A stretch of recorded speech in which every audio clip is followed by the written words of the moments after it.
Ya, halo. Hah, minjem duit? Enggak. Sorry ya, sorry. Aduh, pemirsa, coba apa sih yang lazim kita temui kalau kita tahu karakter seseorang yang gemar ngutang? Banyak alasan. Nih, muka melas gara-gara butuh duit. Giliran ditagih paling galak. Alasannya ntar besok. Takutnya kayak kemarin nih, berita mahasiswa yang dibunuh oleh kakak tingkatnya, yang bikin ngelus dada masyarakat Indonesia, pemirsa. Miris, seseorang yang datang ke Jakarta jauh-jauh berbekal harapan tinggi orang tua, malah dibunuh seniornya gara-gara nggak bisa bayar pinjol.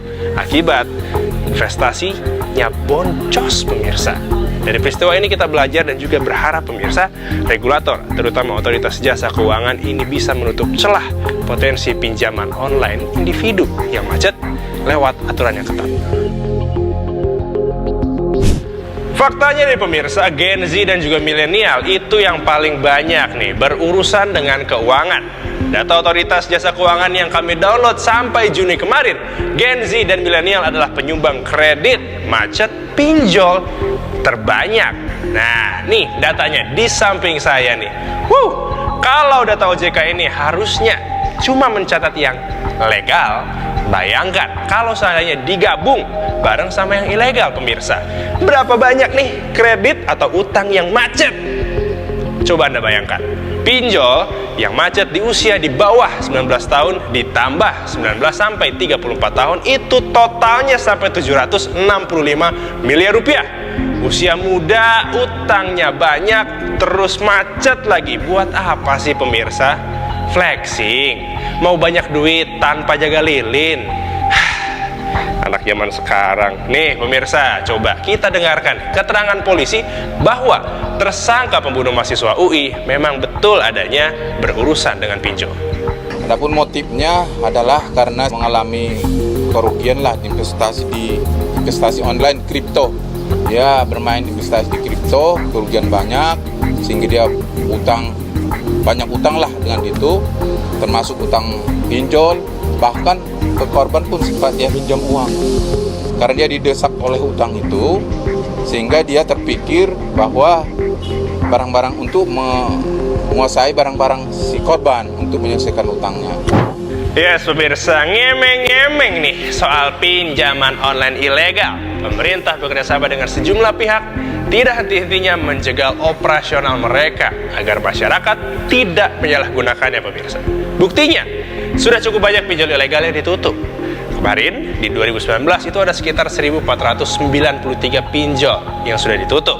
Di tahun 2020 itu ada sekitar 1.026, 2021 itu ada 811, 2022 itu sekitar 698, dan yang paling baru, yang paling terakhir, dari Januari 2023 kemarin sampai 8 Juli 2023 ada sekitar 429 pinjol ilegal yang sudah dijegal oleh pemerintah. Semoga dengan upaya pemerintah yang sudah membantu masyarakat ini, pemirsa, kita semua jadi tidak terbutakan dengan tawaran-tawaran yang menarik tentunya dari pinjaman online ilegal. Kita berharap edukasi terkait pinjol ini semakin gencar dilakukan oleh pemerintah. Pinjol is easy money, gampang dapatnya, jangan harap gampang juga lepas dari jeratannya. Elgin Fridianto, Heri Ardi, Business Talk.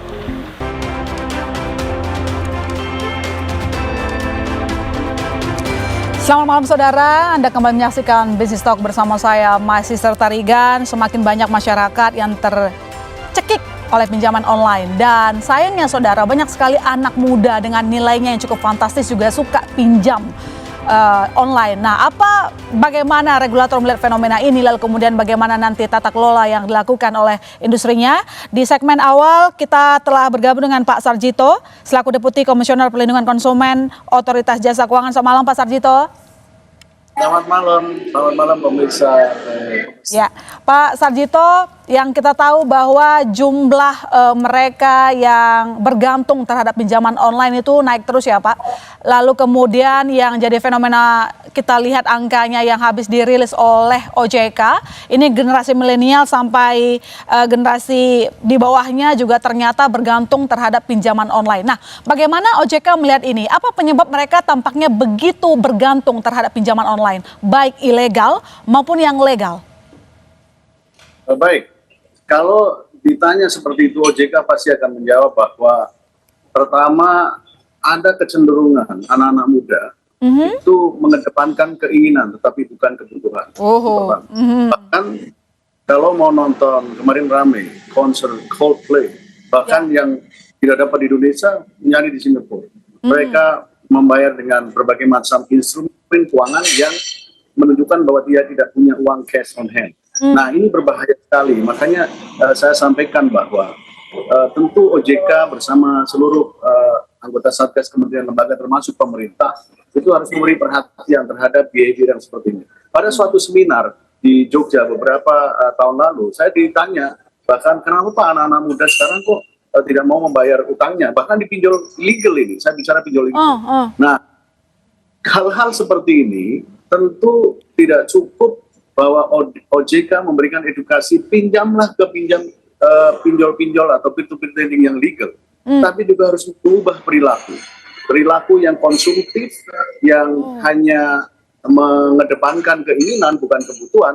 Ini kalau terus-menerus dibiarkan, tentu ke depan tidak hanya pinjol legal yang bermasalah, tetapi yang ilegal akan tetap marak. Seberapapun OJK melakukan penutupan dan bahkan di era kemudian Satgas yang kita akan ubah namanya dari waspada menjadi pemberantasan entitas ilegal.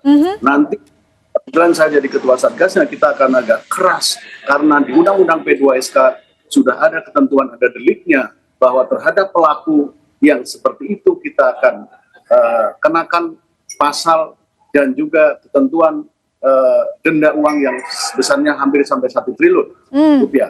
Nah, ini tentu saja edukasi yang dilakukan oleh OJK tidak cukup kalau tidak ada kesadaran dari masing-masing individu yang kalau pakai bahasa saya tidak rumongso, punya penghasilan 2 juta, mereka meminjam di pinjol ilegal at the same day. Pada dari 40 pinjol ilegal, which is mereka dapat banyak. Mereka tidak mikirkan bahwa hal itu harusnya tidak boleh dilakukan oleh orang yang tidak cukup mampu untuk membayarnya. Kira-kira itu. Berarti memang benar dari evaluasi ataupun mungkin data yang didapatkan oleh OJK, banyak anak muda yang terjerat pinjol itu semua untuk kebutuhan konsumtif, bukan kebutuhan ya, keinginan, tetapi itu bentuknya kebutuhan. Seperti kita lihat kemarin ada kasus baru ya Pak, bahwa salah satu mahasiswa terjerat pinjol, panik, dan ternyata pinjolnya itu dipakai untuk main judi, kripto gitu. Betul. Kripto nanti Edian mau diawasi OJK. Harapannya kita akan memberikan regulasi yang lebih ketat mengenai hal itu, sehingga masyarakat kadang-kadang ketika saya melakukan edukasi, masyarakat ibu-ibu saja, dia tidak menanyai reksadana ataupun saham, tapi langsung mengenai kripto. Nah, ini hal-hal yang memang perlu dipahami oleh masyarakat, bahwa meskipun anak muda suka yang volatil, dan banyak juga influencer yang di masa lalu yang kemudian menjadi tersangka dan terpidana, itu yang mencontohkan hal-hal yang mudah, jadi mulai ngomong murah banget dan yang lain-lain ini. Dan ini sangat harus kita awasi, bahwa OJK selalu mengatakan bahwa untuk melakukan investasi pertama legal dulu, kemudian logis apa enggak. Nah, karena kebutuhan mendesak dan tadi yang saya sampaikan, gaya hidup orang yang mulai berubah dari yang memenuhi kebutuhan saja menjadi keinginan yang kata orang-orang keren bilangnya fear of missing out. Kan dari mulai bayar pakai kartu kredit, buy now, pay later, sampai ke pinjol ilegal. Nah, ini yang nggak boleh diberani. Berarti bisa kita simpulkan bahwa meski angka literasi keuangan masyarakat Indonesia itu naik, tetapi secara kualitasnya kali ya Pak masih kurang. Anda mengakui itu tidak Pak? Saya kira pertama yang tadi saya sampaikan, orang mengerti tetapi nekat. Mengerti bahwa, tetap nekat. Jadi walaupun gap literasinya hampir 50%, inklusinya sudah 85%, tetapi orang-orang yang tidak, yang tadi saya sampaikan tidak rumongso tadi, meskipun dia tahu atau sepatutnya tahu, dia akan melakukan hal-hal yang tidak terpuji tadi, yang sepatutnya dia tidak bisa bayar. Oke, tapi yang menarik begini Pak Sarjito, kalau memang banyak anak muda yang terjerat pinjol, baik mereka anak muda ataupun bukan karena keinginan begitu ya, terutama anak muda kita fokusnya, ada yang misalnya kita bilang usianya di bawah 19 tahun, itu ada 72 ribu rekening dengan 168 miliar nilainya. Dan usia 19 sampai 34 tahun, 10,9 juta rekening dengan total 26,7 juta triliun. Yang saya buat penasaran itu Pak, bagaimana bisa anak muda ini dikasih pinjam oleh pinjol legal padahal secara pendapatan mungkin mereka nggak mampu. Mungkin bisa dijelaskan Pak, kok bisa mereka dapat? Nanti ini ada orang API di sini nanti ditanya. Tapi pada prinsipnya bahwa saya menduga bahwa orang yang sudah cukup umur sesuai dengan ketentuan perundangan, kemudian dia melakukan peminjaman tentu dengan reason, ya. Ini juga saya himbau kepada peer-to-peer lending legal bahwa jangan giving kepada orang-orang yang nggak jelas. Tapi faktanya bahwa peer-to-peer lending legal ini manfaatnya sangat banyak. Faktanya bahwa tingkat pengembalian dalam 90 hari itu sangat bagus dan errornya itu deviasinya cuma sedikit sampai 4%. Berarti artinya mereka komit. Dan saya yakin juga kita positive thinking bahwa anak-anak muda banyak juga yang pinjam di pinjol atau peer-to-peer lending legal untuk keperluan yang benar sehingga mereka dapat menggunakannya. Oke, baik. Nanti kita akan konfirmasi angka tersebut Pak Sarjito, tetap bersama kami dan saudara. Jangan kemana-mana, Bisnis Talk masih akan segera kembali.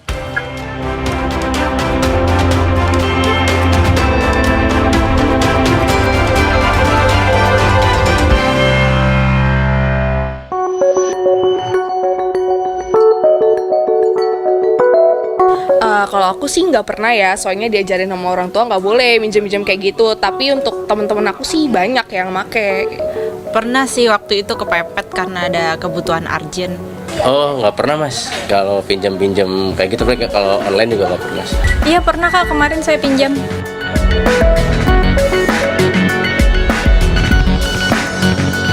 Bisa kok, soalnya nggak banyak. Sejauh ini bisa, kemarin saya pinjam 20 juta, terus ya ambil setahun sih, terus ya bisa bayar.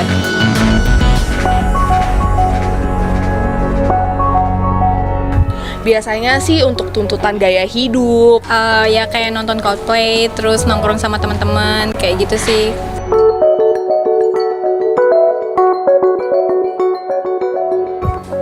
Lebih ke minta ke bapak ya. Iya seperti itu.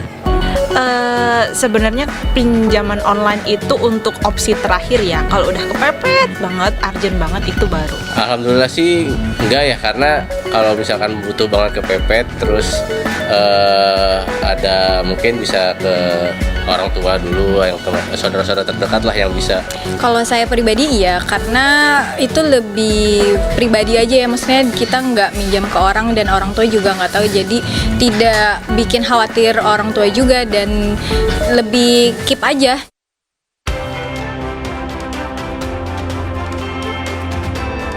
Ya, kita lanjutkan diskusi kita. Masih bersama kita ada Pak Sarjito dan saya ingin menyapa Pak Kus Riansyah, Direktur Eksekutif Asosiasi Fintech Pendanaan Bersama Indonesia, AFPI. Selamat malam Pak Kus.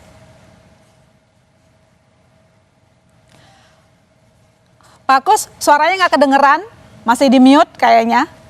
Selamat malam my sister, selamat malam Pak Sarjito, dan selamat malam pemirsa Kompas TV. Ya, terima kasih telah bergabung bersama kami, dan di sebelah saya sudah ada Mas Cipta Wahyana, wartawan Sumber Konten. Selamat malam Mas Cipta. Selamat malam. Oke, kita lanjutkan diskusi kita. Tadi cukup menarik kalau Pak Sarjito cukup ini ya, tas gitu, ngasih tahu persoalannya apa saja, dan ternyata memang benar bahwa banyak anak muda yang terjerat pinjaman online. Legal loh ngomongnya, dan berdasarkan data, ini banyak anak muda bahkan di bawah 19 tahun diberikan utang pinjaman online. Rekeningnya 72.000, nilainya saudara 168,8 miliar, itu untuk di bawah 19 tahun. Sementara usia 19 sampai 34 tahun, 10,9 juta rekening dengan total 26,87 triliun rupiah. Saya ke Pak Kus. Pak Kus, bagaimana bisa diberikan ada anak muda meminjam? Sebenarnya mungkin boleh ya kalau mereka punya uang, ada kemampuan bayar, tetapi mungkin bisa dijelaskan kepada kami juga screeningnya begitu ya, siapa yang layak dan tidak layak membayar, dan apakah dari catatan asosiasi berapa banyak dari total tersebut anak muda yang ternyata akhirnya macet bayar cicilan? Silakan. Iya, Mas Sister. Jadi pertama, yang perlu kami sampaikan, Indonesia ini kita harus bangga ya, kita udah punya platform pinjaman online. Iya, ya. Kami berterima kasih juga kepada OJK yang sudah meregulasi ini, mengaturnya dan juga sekaligus mengawasi berjalannya pinjol ini. Karena apa? Karena dibandingkan dengan banyak negara di dunia, Indonesia sekarang step by step sudah menjadi salah satu benchmark, contoh bagaimana menjalankan pinjaman online ini secara proper, secara benar dengan tata kelola yang baik. Nah, memang ada beberapa PR. Kalau kita balik kembali tadi ke bagaimana cara men-screening, sebenarnya kita ini bukan bansos gitu ya. Kita ini bisnis. Semua platform yang sudah berizin di OJK ada 102, itu sebenarnya sedang menjalankan sebuah usaha pinjaman gitu ya, yang dilakukan secara digital. Nah, sehingga kita sangat berhati-hati. Kita pilih-pilih gitu ya. Memang pinjol atau pinjaman online atau kami menyebutnya fintech pendanaan ini prosesnya cepat, tapi proses cepat itu cepat disetujui, cepat juga ditolak. Jadi kalau tidak memenuhi kriteria kita cepat tolaknya, nggak usah nunggu hari, nggak usah nunggu minggu, seketika ditolak. Tapi kalau memenuhi persyaratan kita juga cepat kita setujui. Karena apa? Karena kita menggunakan advanced teknologi, menggunakan data-data alternatif sehingga memungkinkan proses cepat itu bisa kita jalankan. Nah, jadi kita lakukan screening, jadi kita ada credit scoring juga. OJK mewajibkan kami peraturan bahwa kami harus melakukan scoring. Scoring itu juga yang kita gunakan scoring yang cukup beragam. Ada scoring berdasarkan transaksi keuangan, ada scoring sosial media, ada scoring data dari perilaku di telkonya. Jadi banyak yang kita gunakan untuk memotret atau untuk men-screening calon pengguna. Begitu. Tapi mungkin satu sisi memang sudah dipastikan bahwa yang namanya bisnis nggak mungkin sembarangan kasih pinjam gitu ya Pak ya. Cuman screening saya sangat tertarik untuk usia di bawah 19 tahun. Ini biasanya mereka minjamnya itu dalam peruntukan untuk apa? Lalu kemudian untuk generasi muda ini berapa sih porsinya dari total kredit macet yang mungkin sepanjang 2022 atau mungkin 2023? Anda punya datanya? Silakan Pak Kus. Ya, jadi gini. Berdasarkan data kami, demografi pengguna dari layanan fintech ini itu lebih 63% itu umur di bawah 30 tahun ya. Jadi boleh kita katakan milenial ya. Ini platform digital dan native usernya ya teman-teman milenial generasi Z juga. Nah, ini yang memang fakta. Karena apa? Karena nggak perlu untuk mengadopsi layanan fintech ini teman-teman di generasi muda sangat cepat gitu ya. Nah, kemudian untuk usia itu kalau syarat untuk mendapatkan pinjaman itu kan ada persyaratannya. Kalau seandainya seorang itu lajang, dia minimum biasanya 19 tahun. Tapi kalau dia sudah berkeluarga 17 tahun, itu dia juga sudah bisa mengajukan pinjaman. Siapa yang bisa mengajukan pinjaman? Yang bisa mengajukan pinjaman itu satu paling dasar adalah ya identitasnya jelas, kemudian kedua memang orang itu punya income. Nggak mungkin orang itu nggak punya income kita setujui dari mana dia untuk membayar. Nah, income ini kan juga tingkatannya banyak. Acuan dari kita kan ada UMP. UMP bervariasi. Ya.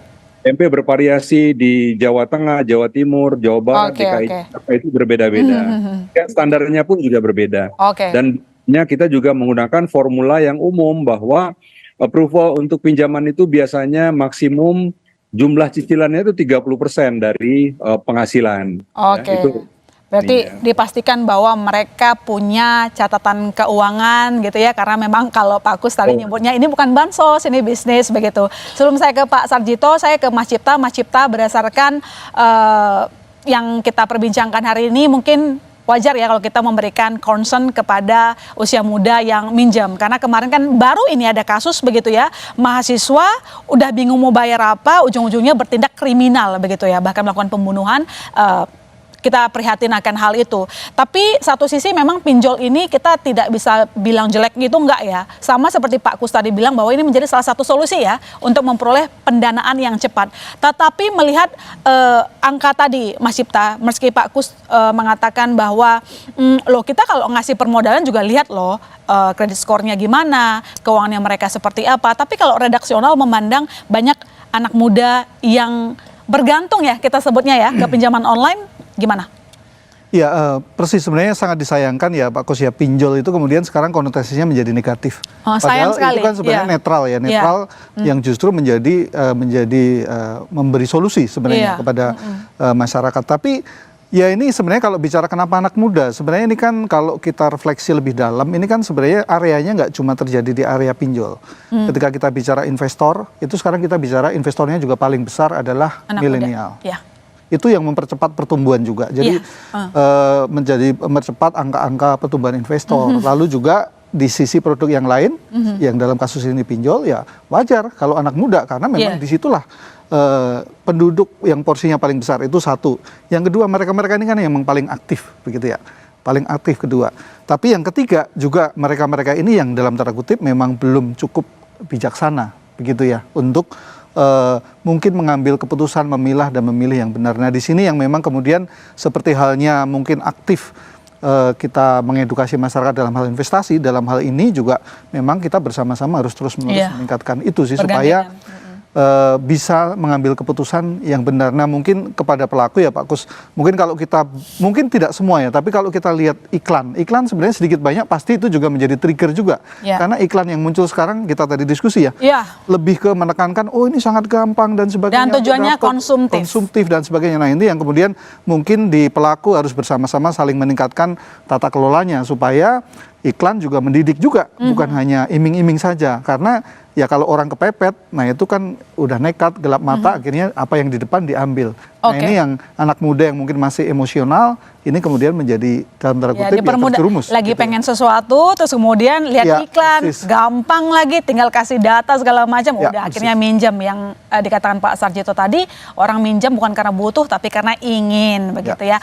Pak Sarjito menyambung yang disampaikan oleh Mas Cipta, kira-kira untuk entitas yang legal, apa langkah-langkah OJK nanti untuk meningkatkan tata kelola dan layanan fintech pinjaman yang telah berizin ini, supaya tadi cita-cita kita jangan sampai konotasi pinjol itu jadi negatif lebih banyaknya. Padahal kan ini menjadi solusi ya, memudahkan orang memperoleh pembiayaan. Silakan.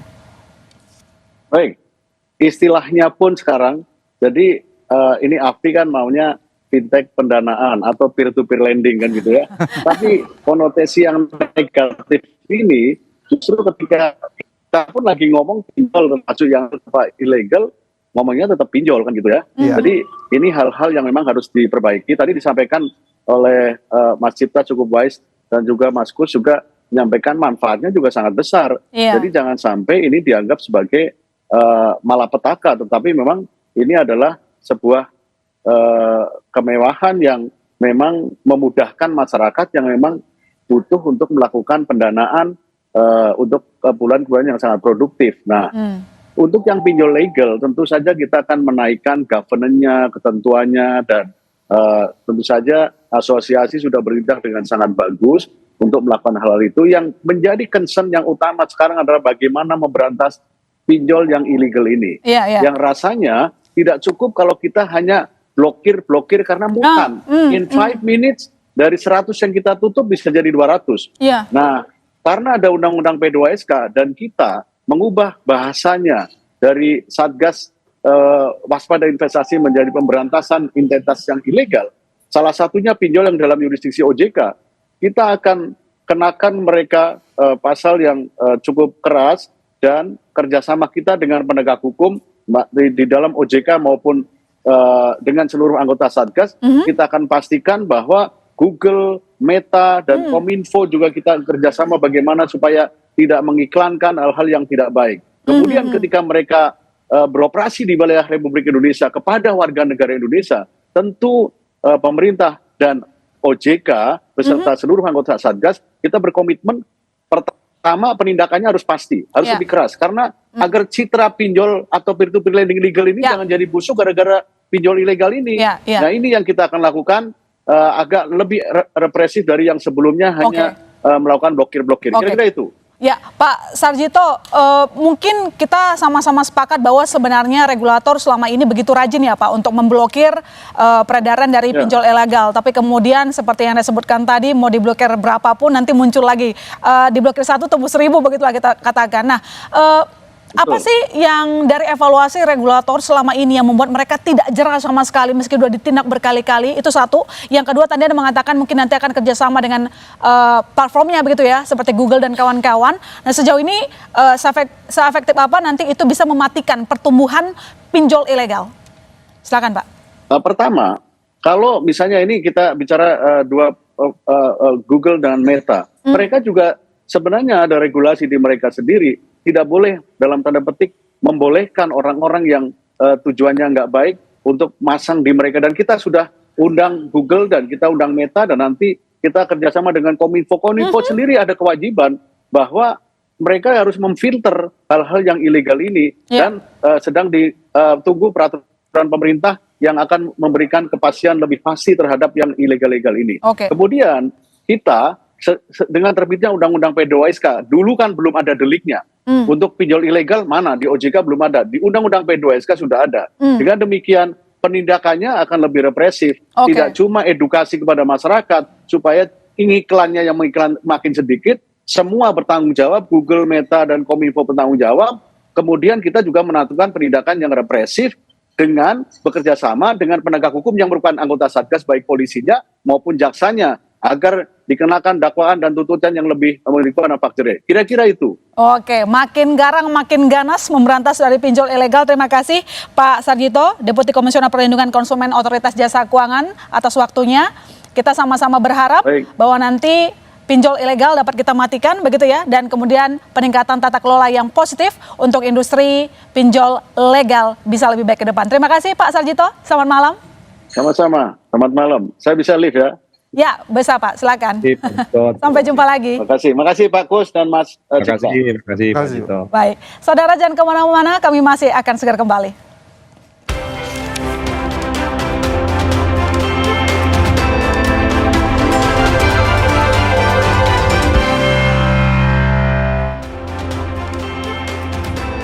Ya, kita lanjutkan diskusi kita di mana kita ketahui saudara meski sudah berkali-kali diberantas pinjol ilegal terus tumbuh. Satu, yang kedua ternyata banyak anak muda yang ini sangat tergantung terhadap pinjaman online. Kalau bisa bayar sih nggak apa-apa, tapi masalahnya kalau mereka juga penyumbang kredit macet begitu ke pinjaman online legal. Saya ke Pak Kus. Pak Kus, sebelum saya bertanya soal tata kelola lebih luas lagi. Tadi kan kita sempat ngobrol di segmen berikutnya, diingetin sama Mas Cipta juga bahwa sekarang itu kok iklannya ngajak orang ngutang untuk kebutuhan konsumtif. Itu kalau saya buka Google, YouTube maksudnya begitu ya. Terus nanti muncul iklan pinjaman online legal terdaftar di OJK, tapi bentuknya semacam ajakan memudahkan orang dapat uang, tapi bentuknya konsumtif. Ini gimana Pak Kusana jelasinnya?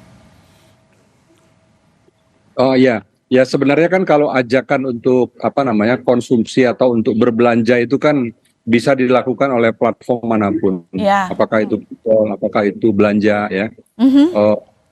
Yang paling penting adalah bagaimana ya iklan itu tepat sasaran. Jadi tepat sasaran, boleh saja banyak orang yang termotivasi untuk konsumtif, tapi screening yang dilakukan oleh platform itu harus ketat. Jadi perlu diketahui juga bahwa approval rate pinjaman online itu rendah ya. Jadi dari leads yang masuk, misalnya permintaan yang masuk itu 100, yang disetujui mungkin variasi antara 35 sampai maksimum 55%. Kecuali yang repeat order yang sudah mengulang itu bisa lebih tinggi. Tapi kalau untuk new user itu persetujuannya sangat, approval rate-nya sangat rendah. Karena apa? Karena kita betul-betul melihat bahwa yang kita salurkan ini adalah dana milik lender. Dana milik lender, dan lender itu bisa lender individual, lender institusi, di mana ya merupakan bagian. Jadi lender dengan borrower itu sebenarnya sama, ya, sama sebagai pengguna. Ada yang posisinya lender, ada yang posisinya peminjam, ya. Nah, satu saat juga bisa bertukar. Nah, kita juga jaga bahwa dana yang kita salurkan itu juga kita analisa dengan baik dan kita pastikan agar itu repayment-nya atau pembayarannya bisa dilakukan secara disiplin. Untuk itu Ya ini juga sama ya, my sister ya. Kita ini sudah menyalurkan kurang lebih 620 triliun ya sejak 2017. Tahun kita menyalurkan kurang lebih 220 triliun tahun kemarin saja ya. Oke. Nah, artinya apa? Artinya sebenarnya potret dan profil peminjam Indonesia, generasi muda Indonesia sebenarnya bagus. Sebagian besar itu disiplin. Ya, more than 70% itu bayar tepat waktu.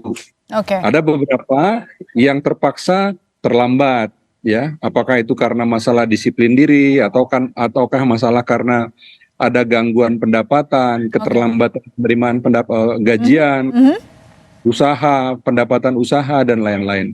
Walaupun juga ada sebagian kecil yang masuk ke dalam platform pinjaman online ini dengan motif awal memang sudah mau fraud gitu ya.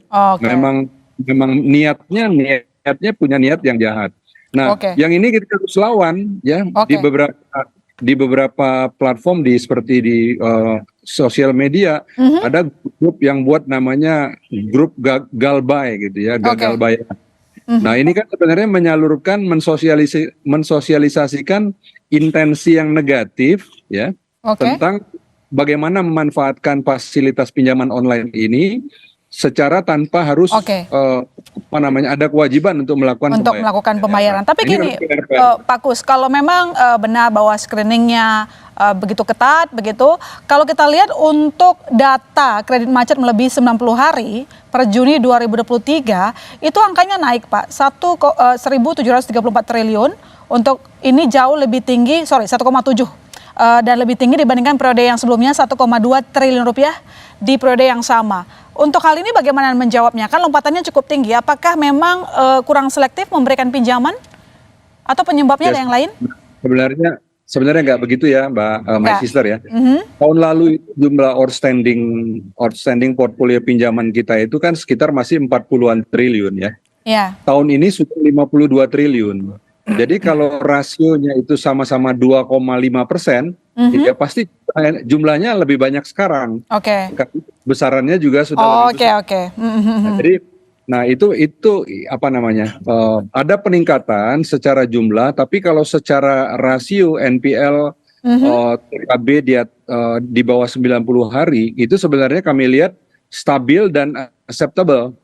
Peningkatan angka dari 1,2 ke 1,7 adalah sesuatu yang sebenarnya normal karena penyalurannya juga meningkat gitu ya, Pak Kus? Bisa meningkat. Baik, saya ke Mas Cipta. Mas Cipta tadi sudah dijelaskan misalnya soal iklan begitu ya, bahwa dihalalkan loh sebenarnya. Cuman katanya di screening lagi kok siapa yang mau dikasih pinjam atau tidak. Tetapi kalau misalnya Mas Cipta melihat secara psikologi individu begitu ya, kadang kan kita tidak bisa menebak-nebak mereka tahu nggak sih bakal bisa bayar apa enggak, karena tadi sekali lagi saya berkaca terhadap pernyataan Pak Sarjito bahwa ternyata banyak anak muda itu minjem bukan karena butuh tapi karena pengen aja, ingin begitu.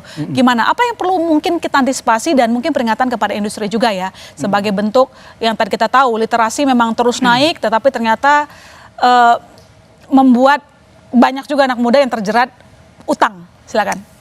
Iya, memang kita kadang-kadang bicara tentang, kalau diskusinya tentang literasi ya, kita bicara tentang literasi. Tadi angkanya kan hampir 50%. Iya, hampir 50%. Kalau kita anggap separuh penuh, ya lumayan. Tapi sebenarnya masih ada 50% juga yang belum literate. Itu artinya ya masih perlu terus ditingkatkan ya. Belum lagi kalau kita diskusi literasi. Literasi itu sebenarnya aspeknya macam-macam. Aspeknya nggak cukup tahu, paham, tapi yang paling penting itu sebenarnya terampil. Terampil itu artinya harus bisa memilah, memilih dan mengambil keputusan. Nah ini udah konteksnya udah lain di sini karena ada konteks di sini psikologis gitu ya, konteks psikologis. Kita misalnya bicara di Amerika, Amerika itu kurang apa sih literasinya? Udah mungkin udah hampir 100%, tetapi ada kasus misalnya Ponzi paling gede sedunia, Bernie Madoff. Jadi ini konteksnya sebenarnya ada sisi-sisi psikologi juga yang mesti menjadi perhatian begitu. Nah, bagi industri tentu ini harus terus-menerus pendampingan, ke edukasi ke masyarakat, ke anak muda penting. Tadi regulator bicara menarik, Pak Sarjito sangat semangat ya. Ada satgas baru yang nanti untuk mencegah terutama yang ilegal ini, karena yang di luar kandang ini yang sangat liar begitu ya gitu. Tapi sebenarnya aspek terakhir kalau bicara tadi sisi supaya literasi itu benar sampai sisi psikologisnya dilatih terus bisa mengambil keputusan yang benar keuangan gitu ya. Saya pengen mengajak untuk kita kembali ke keluarga gitu ya. Jadi pada akhirnya keluarga yang harus bertanggung jawab juga mendampingi anak muda kita ini supaya bisa mengambil keputusan keuangan yang bijak, selain pasti ya memberi bekal yang cukup gitu ya secara finansial, tapi yang lebih penting adalah terus melatih anak muda supaya sejak dini ya supaya bisa mengambil keputusan keuangan yang tepat sehingga dimulai dari keluarga begitu ya. Tetapi selain dari keluarga juga regulator tadi mengatakan juga ada industrinya juga harusnya bertanggung jawab di bagian situ. Pak Kus, yang kita tahu bahwa memang literasi keuangan terus naik, ya kabar yang baik begitu ya, hampir 50%. Tetapi kemudian nyatanya fakta di lapangan banyak yang sebenarnya melek akan keuangan, tapi tetap begitu. Mereka tiba-tiba bingung ketika nggak bisa bayar utang atau mungkin salah pilih instrumen investasi juga sering seperti itu. Nah, apa yang dilakukan industri untuk membantu gitu ya masyarakat semakin melek akan industri keuangan supaya hal-hal yang belakangan terjadi ini tidak terulang kembali. Silakan Pak Kus. Ya, jadi my sister, jadi terkait dengan literasi ini, edukasi ini kita berharap ya tentunya bukan pemadam kebakaran aja ya kalau lagi rame terus kita bicara edukasi literasi. Tapi ini harusnya dilakukan lebih terstruktur, mencakup hal-hal yang fundamental. Ya kami ke depan berharap ya bukan hanya masalah pinjol, masalah fintech, tapi masalah literasi keuangan ini sudah bisa dititipkan masuk dalam kurikulum di tingkat SD, SMP, SMA dan seterusnya ya. Dan ini dilakukan secara konsisten. Ya kita melihat ya ke depan kami berharap ada MOU antara OJK dengan Mendikbud soal ini ya, karena kita nggak bisa masuk di case ya. Tapi kalau sudah dari anak-anak kita itu sudah terinformasi, itu tentu akan dalam jangka panjang ini tentu akan sangat baik buat Indonesia. Gitu. Itu harapan kita bersama kalau misalnya pendidikan soal industri keuangan diajarkan dari bangku sekolah sembari menunggu itu Pak Kus. Selama ini kalau industri sudah lakukan apa saja untuk membangun literasi? Silakan. Dari industri kami memang terus ya melakukan edukasi literasi, masuk ke kampus-kampus, masuk ke ekosistem komunitas. Bahkan di setiap penyelenggara fintech yang berizin OJK, itu ada kewajiban mereka untuk melakukan sosialisasi ke seluruh Indonesia ya. Minimum mereka harus formalnya 3 kali, minimum gitu ya. Tapi sebagian besar melakukan lebih dari 3 kali. Nah ini dari sisi ke masyarakat, kami juga approach melalui ekosistem, melalui komunitas itu agar penyampaian informasi ini lebih luas dan juga tentu saja dengan media ya. Nah, lebih dari itu tidak hanya pada masyarakat, kami juga kepada penyelenggara juga kami melakukan sertifikasi dan ini juga sangat penting. Nah, dari sisi demand, dari sisi supply-nya sama-sama harus teredukasi, literate ya, Pak Cipta ya, Mas Cipta ya. Jadi penyelenggara juga kami direksi, komisaris, pemegang saham bahkan itu harus mengikuti seminar dan mengikuti ujian sertifikasi terkait regulasi umum dan lain-lain terkait dengan fintech. Bukan hanya itu, kalau sekarang sebenarnya sudah cukup landai ya komplain terkait penagihan di fintech. Kalau dulu ramai, sudah menurut kami sudah cukup landai. Kami monitor dari waktu ke waktu. Salah satu sebabnya itu adalah kami intensif sekarang menargetkan 100% tenaga penagihan yang melakukan penagihan di industri fintech itu harus tersertifikasi. Jadi kalau ada agensi penagihan yang menagih tapi yang menagihnya itu agen yang belum tersertifikasi, mereka kena denda yang cukup besar gitu ya. Ini sebuah langkah baru dan berita baru yang kita tahu ya Mas Cipta, ini kabar baik sekali. Tapi saya ke Mas Cipta lagi, Mas Cipta, di tengah situasi literasi memang tinggi tapi kemudian kita mempertanyakan soal kualitasnya begitu karena banyak juga yang tetap nekat ya minjam meski mungkin mereka agak ngos-ngosan kalau nanti ngembaliin. Nah, secara data Mas Cipta, banyak kan peminjam di fintech peer-to-peer lending ini ataupun pinjaman online ini kebanyakan dari Jawa ya. Tapi bukan berarti yang di luar Jawa itu sedikit. Ya, kalau dibandingkan memang lebih besar Jawa. Tapi kan ini berpotensi nanti ke depan di luar Jawa juga akan bertumbuh. Nah, apa yang perlu diantisipasi baik dari industri maupun dari regulator terkait dengan potensi perkembangan orang peminjam dari luar Jawa? Silakan. Ya, persis sebenarnya ini sebenarnya logika yang sangat umum ya, bahwa memang karena jantung ekonomi di Jawa, perkembangan ekonomi Jawa, jadi bisa dikatakan mungkin sementara ini ya, ribut-ribut problematika pinjol itu mungkin mayoritas masih di Jawa, karena 78% ya, 78% itu di Jawa yang menggunakan. Tapi itu juga karena akses teknologi juga lebih di Jawa. Tapi kita lihat bahwa ada misalnya Sumatera Utara, Riau itu sudah mulai 2%, 3% begitu ya. Artinya seiring perkembangan, apalagi kalau niat pemerintah untuk menyebarkan pertumbuhan ekonomi itu benar, pasti ya ini dilema tentang pinjol atau fintech pendanaan lah, apa kita sebut namanya, itu cepat atau lambat juga pasti akan menular ke berbagai daerah. Nah tentu sih ya ini tugas kita bersama ya untuk memperluas program edukasi, penegakan dan sebagainya. Mungkin prioritas utama saya setuju dengan Pak Sarjito, yang ilegal dulu ini harus dibersihkan. Ilegal dulu, harus dibersihkan, karena yang di kandang ini kan lebih enak, karena yang jumlahnya kan bisa 3 kali lipat, 5 kali lipat daripada yang legal. Legal cuma 100 sekian, tapi yang ilegal bisa ribuan. Nah ini kan prioritas yang memang harus diberantas dulu. Gitu. Apalagi katanya semakin garang dengan adanya undang-undang P2SK, ya semoga itu dapat efektif dilaksanakan begitu. Saya punya pertanyaan terakhir Pak Kus, ini singkat saja, seperti yang tadi kita lihat bahwa memang jumlah outstanding pinjaman online di Jawa paling banyak, tapi di luar Jawa juga bukan kecil, tapi mungkin secara kita bandingkan lebih banyak di Jawa. Tapi kan ada kemungkinan bahwa di luar Jawa nanti akan terus bertumbuh. Nah, sejauh ini apakah nanti dari industri akan lebih giat lagi melakukan edukasi ke daerah-daerah, sembari yang tadi kalau memang kita menginginkan adanya kerjasama dari Kementerian Pendidikan, OJK untuk membangun kurikulum melek investasi di bangku sekolah atau bangku pendidikan. Silakan.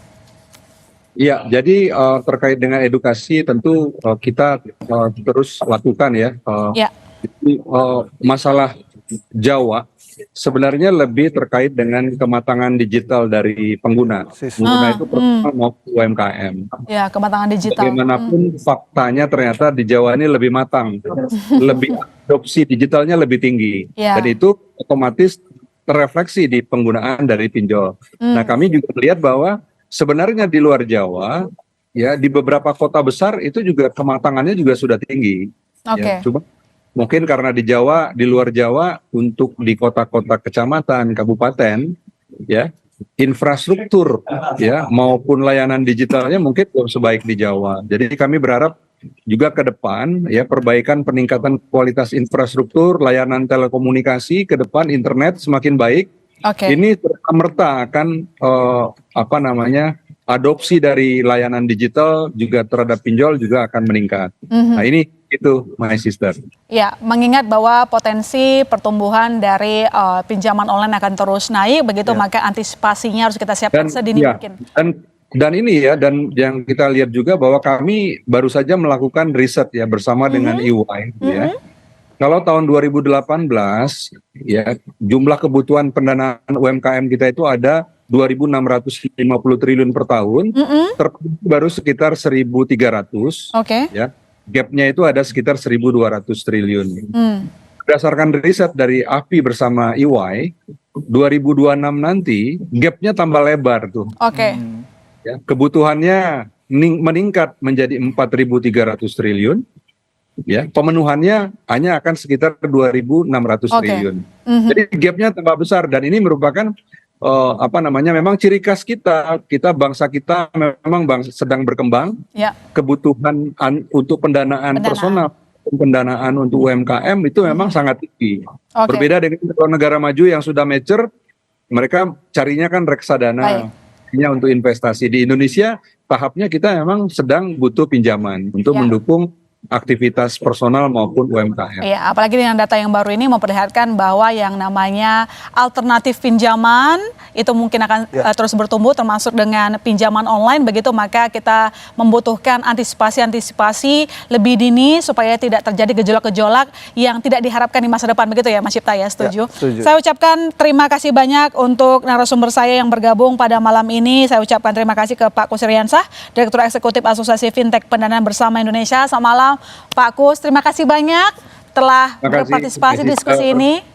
Dan pemirsa, terima kasih. Terima kasih. Dan tentu saja saya ucapkan terima kasih banyak ke Mas Cipta Wahyana, wartawan Senior Kontan. Terima kasih. Saudara jangan kemana-mana, kami masih akan segera kembali.